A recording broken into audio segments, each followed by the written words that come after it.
fragmentation of our ecosystem is one of the biggest challenges that we need to overcome. And so we need some glue into that ecosystem. John Minns is probably a good example of human glue into the ecosystem through his responsibility at Proptech Australia. He's a vice president here. His numerous national leadership roles. He's been the MD of Independent Property Group and participated in New South Wales Strata and Property Services as commissioner. And he'll be having conversation with three of the key Proptech ecosystems that participate in democratizing the data and making this interconnection across the ecosystem.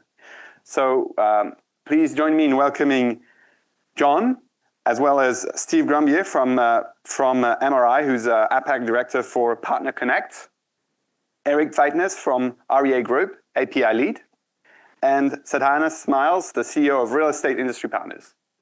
Thank you. Yeah.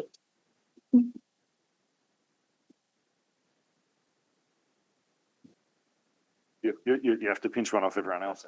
Yeah. All right. Thank you. I can hear myself echoing, so I'm guessing this microphone's on. So Tim Duggan told us that 95% of businesses aren't gaining any commercial performance benefit from AI at this point in time. So we've got quite a unique panel here to talk about this, because I think my view, and one that we shared in conversations we have, is that we need an open, competitive market if we're really going to drive innovation around this sector. And so, yeah, very important. We also know that the portals and the CRMs do have first eyes on a lot of the data that turns up, and therefore have a first mover advantage, obviously, with some of the monetisation opportunities that come from that. So we just want to take that, explore that, and look at some of the responsibilities that these opportunities create. What I do want to do, because I've got quite a diverse panel here, is just give you a bit more background on our panel members for those of you who don't know them. So I might start with Sadhana. Sadhana is genuinely a dynamic business leader and has been leading across this industry for a long period of time. She has driven commercial success, but she's also someone who's led industry transformation, and I think that is a really important point as far as this goes. As CEO of Real Estate Industry Partners, though, there's been a very strong message that you've had out over the last couple of years. We want more connected real estate sector, but one that does have self-determination over data that starts to drive some of that connectivity, and I think that's really important. And if you do want to listen to a great podcast, check out Future Fit Leadership. It is really good. Erik, who's on my left here, is the API lead at REA Group. He's been driving innovation there for over 7 years, which is a significant period of time. Based in Melbourne, he does bring a wealth of experience in software development and systems architecture. And his experience in integrating Proptech partners into the REA Group's APIs has been marked by a very collaborative approach and a commitment to frictionless customer experiences. So, Erik, that's good. And then we have Steve at MRI at the end. Steve and Sadhana are trying to work out whether they're going to be nice to each other today. We're going to see how that goes. But Steve is the MRI Software Director of Partnerships across Asia Pacific, and has over 2 decades of experience in residential real estate. Steve's built a career on understanding the power of data and the value it brings to every stakeholder in the ecosystem. And as an ambassador for emerging innovation in PropTech globally, he's been a wonderful mentor to startups and helped them compete in a very rapidly changing landscape. So if you could welcome our 3 panellists, that would be great. So quick question for all 3 of you, and I'll give you 90 seconds or less to respond to this one. And perhaps start with you, Erik. In 90 seconds, what are your priorities to deliver seamless technology experiences for your customers and also for consumers in Australian real estate? Thanks. I'm a very big open source guy, so I love when things work better together. This conference, I'm glad we get to put the P in AI for a while. But I always champion this open ecosystem, a rising tide lifts all ships kind of mentality. And we're pushing that with this channel of choice strategy where we want people to use their own platforms. We want people to use partner platforms as well. As long as we're helping the shared customer win. We all win. The best example I love to talk about is Slack and Zoom. I start every Zoom call by using Slack, by doing /Zoom, right? These are two competing companies. Why do they work together? Well, they both get a stickier customer out of me and they keep me very happy. So it's frenemies. They work together well. I love it. And that's the philosophy I like to go with. Excellent. Steve, do you want to? Yeah, sure. I think, for MRI, we operate across a diverse partnership ecosystem, not just residential, but also commercial. I think, very similarly to Erik, we operate where the best partnerships are the ones that have a benefit to the customer. So we would lead by choice or customer choice. And then it has to make, a commercial sense, but also the interoperability that we have. So we need to be able to stand up a partnership with technical advice from our teams. Just to note that we manage around 200 different products across the globe, and not one of them are the same tech stack. So it's quite intensive around our programs. But I think it's customer centricity and an improvement in productivity for the customers. So when you mix those together, it's like baking a cake. If you've got those two ingredients, then it's a good start to a relationship. Absolutely. Sadhana. So my answer is very, very much from an industry perspective, and Real Estate Industry Partners is an industry organisation, and our key purpose is about how does the industry have self-determination over its own data, which is something we probably haven't had a focus on ever. And speaking from a customer's perspective, I have a real estate agency myself, and one of our biggest frustration is data doesn't move seamlessly from one product to the other. So my CRM system doesn't talk to my property management system, doesn't talk to my proposal system, doesn't talk to my, Xero, or doesn't talk to anything else. And so as a business owner, I have a very siloed view of the infrastructure in my business. And so when you talk about how do we provide seamless experiences to customers, well, there is no seamless experience to customers at the moment, either at an agency level and what we then provide to our customers. Because unless I have one view of the client, it makes it really difficult for me to do that. And so, from a consumer's perspective, being the real estate agent, how do we get into a world where there's shared value and the data moves seamlessly from product to product to product? And I think there has to be a world where we can compete with each other as Proptechs, but we can collaborate as well, because without the collaboration, your customers, whether it's agents or our customers, they're not ever going to experience any seamless service whatsoever. I can vividly remember in business, not very naively believing that, I was going to solve this problem that no one else had been able to solve. And that holy grail, we're not quite there yet. I don't think, Steve, are we? So. No, I think operating across multiple platforms gives us the capability to look at how we can connect them. And we're quite fortunate. We have a program called Agora, which is a journey. It's not an end solution, but it is the interoperable MRI ecosystem. So Sadhana referenced, how does your property management solution connect into your sales business? And we can do that at MRI. We will look at some point, to also integrate, partner products in there so that then that gives more transparency. But I think, ultimately the benefit to the industry is always about the customer and choice, flexibility and freedom. That's really what we want. But interoperability is the most important thing. So we'll just sort of go into a very high level case study and just give, think about this. So I'm a Proptech startup. I'm going to use AI to really try and optimize performance from one of my agency clients, CRM. And that's designed, therefore, to drive business growth, to drive performance, and to drive improved experiences for some of these consumers. But for me, as the Proptech, what are the financial implications that I need to consider in terms of being successful and being able to drive that innovation into the market and produce that value that we're talking about? Yeah, I'll pick that one up. I think first and foremost, like AI is a machine. It consumes quite a lot of data. Data doesn't come free, or the API plumbing doesn't come for free. So there's a commercial element that we need to take into account. We're quite upfront and honest around, with our partners around the program. We give them advice and support. We look at improvements in productivity. What endpoints do they need to pull? Do they really need that at that time for that purpose? So we can categorize those partnership tiers or partner types. But I also think, AI is a thirsty beast. Like if you're using 12 million calls a month, and that comes at a cost. So we need to make sure that when we talk to our partners about it, what we do is like we're upfront. We don't want the customer to have to pay for that. So we'll look at ways in which we can both commercially validate the value behind that. So I think, APIs, AI will continue to be, I guess, a core system, if I would just say that. And I think we need to manage the expectations of the partner, but we also have to guide the direction in which they take that to market. Yeah. Understand. So, partnerships is obviously something that is within your world. Eric, did you have any thoughts from REO? I've got a little bit of a different perspective on that. I wish I was working in a business that just had data and sold data, because their monetization is so easy, right? I say, this is the data I got, this is the value it is, I sell it, fantastic. But where I work in REA is actually on the customer platform. And we've got 3 channels. That's the Ignite platform, that's a web platform, an app platform, and an API platform. And the idea here is a customer can get value on any 3 channels, which means they can consume any of the of all of them. And so we make our API platform free, just like we make our web platform free.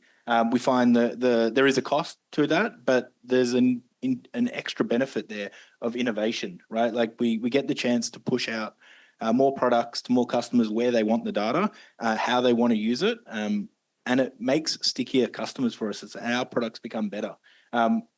There's a concept I love to talk about called the inverted firm model, if anyone's heard of that one. There was a study in the US a couple of years ago looking at major companies and those who had API platforms and those who didn't. And the ones who had them, particularly ones that made them free, had a 40% revenue growth than those who didn't have an API platform. And the thinking behind the study was you inverted your means of production, right? Today, we're limited by how many features we can build, how many software developers we have working for us. But when you produce an API platform with very little friction, that innovation now doesn't come from your company, the features you can build, it opens it up to the whole world, becomes your developers. They can use your products, they can use your features, they can expand on them and grow. You get a stickier customer, you can have a better customer experience, and you can foster this ecosystem that becomes your development team, in a way of putting it. So we do a lot of calls at REA. I think we're getting close to 100 million calls a month through our API platforms. The cost, I think if we did AI, it's a very different story. That's a very hungry beast. But while it's still REST APIs and data from databases, it's fairly cheap to run and maintain. And we're getting great success for that. So I always push for frictionless, easy experiences and free to adopt. So, Sadhana, how are your members experiencing that? We've heard about reducing the barriers and potentially reducing the costs. Is that the experience that your members are having when it comes to using them? I'm not the tech person here, but all I can say is these are my observations around, as Kylie, my head hurts when I've been sitting here most of the day going, my head hurts because of, like you talked about this morning. And so as the customer of the Proptech industry, when I hear things around APIs and call charges and consumption, and it's going to cost you this much, and then when it gets bigger, it's going to cost you more, and you've got to scale up. And then in the job that I do with REIP, we've got startups who become partners and they want to have integrations, and it's going to cost them money to have data flow from one to the other. I look back as a non-tech person and I look at it and I agree with what you've said is, how do we move data seamlessly from one endpoint to the other endpoint where the cost is as low as possible? Because unless it's as low as possible, less people participate. And if less people are participating, what impact does it have on innovation? What impact does it have on usage? What impact does it have on the customer? And I don't think we've resolved that as yet. And I think if we keep moving down the path of, we charge it, if you consume 10,000 points and then this is that much, and then you've got to scale up to 50,000 points. From my perspective as a non-tech person, saying it again, don't shoot me, please, it doesn't make any sense to me. But I'm sure there's some sense in terms of why that was set up that way. But my question to you guys is that restricting how you provide value to your customers? If I could jump in. We expected you would. So, thank you, Sadhana. Look, AI is like think of it as oil. All right, so like it costs money to produce, to refine, and then to I guess create the connections. So there are additional costs there. You talk about innovation. We are like firmly supportive of innovation partners. We actually have a partnership tier that is for innovation. So we do drive to create innovation within the industry for the benefit of our customers. So there are certain restrictions and things that are applied to that, but I think the value to the customer is, like we want choice, the flexibility, but at some point, like these services aren't free unless we can get a $0 bill from, Microsoft or like a Amazon. I think, like that cost has to be borne by, the business. And I think there are other benefits of, the revenue share or the partnership costs or whatever the case may be. It's not just a point to point. It's not just APIs. It also consumes marketing efforts, like individual resources. Like there are more tangible, costs that are associated to partnership programs.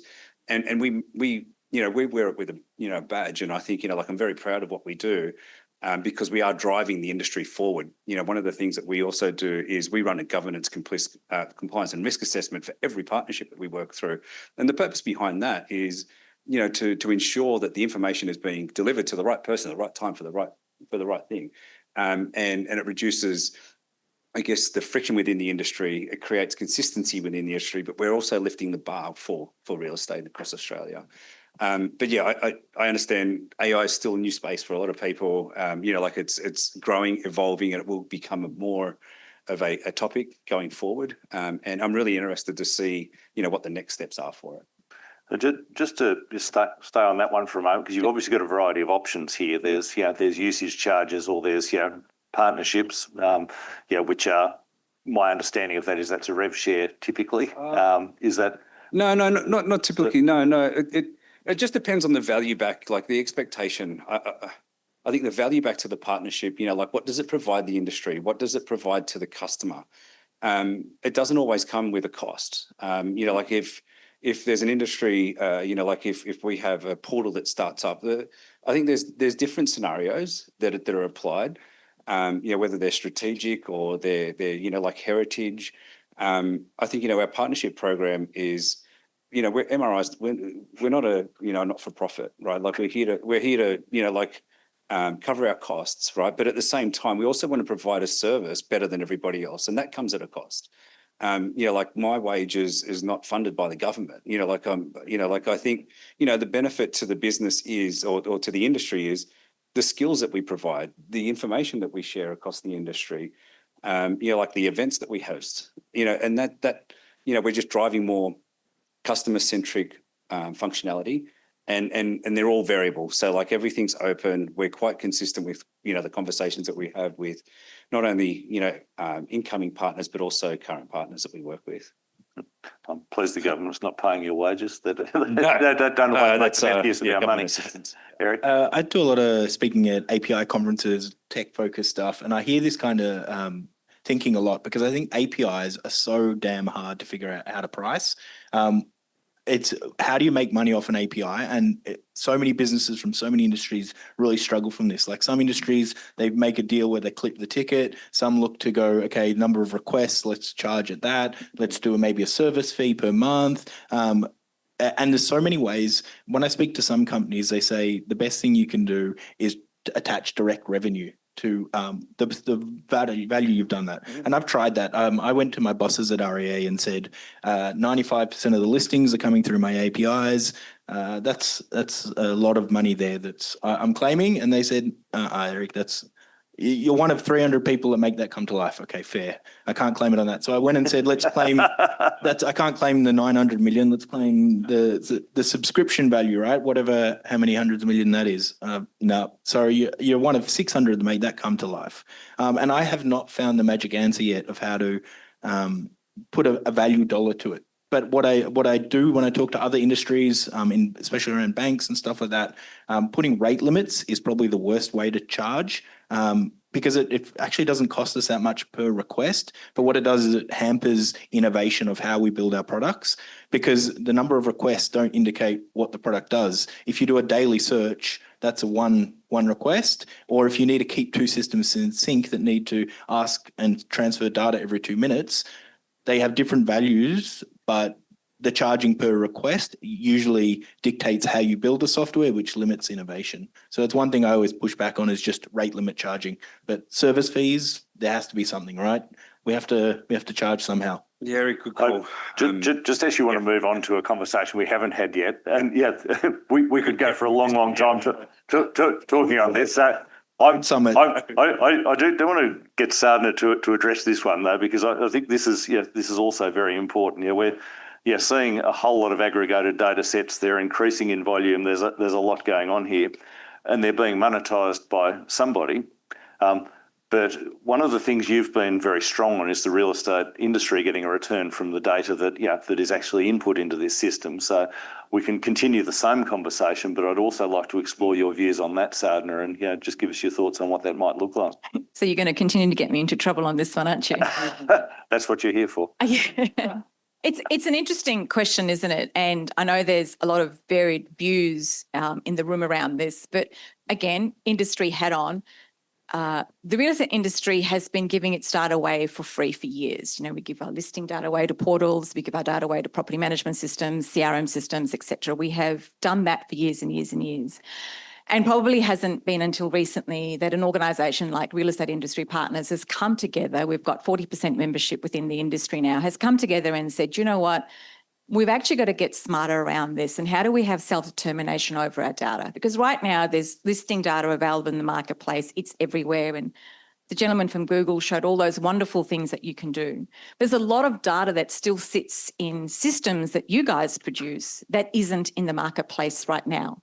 And as an industry, we've got to make sure that if there is monetization to be had from that data, then we should be able to participate in that monetization. We're not saying that you can't monetize it at all. What we're saying is that it's got to be a shared value model where we as an industry are able to participate in the monetization of that data, because without the agent or the property manager in the field using one of your systems to collect the data, none of you would be in the room today, really, at the end of the day.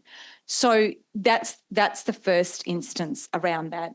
I think secondly, from an industry perspective, if the data is being collected and used in your products, then work with the industry. Like, we've got some great partnerships, and we actually, Steve and I banter like this, but we actually have a great partnership with MRI where we're working on projects together on how do we bring to life monetization and sharing of data that has never been done before, because it's been sitting in systems that have never been, enabled to bring out into the marketplace.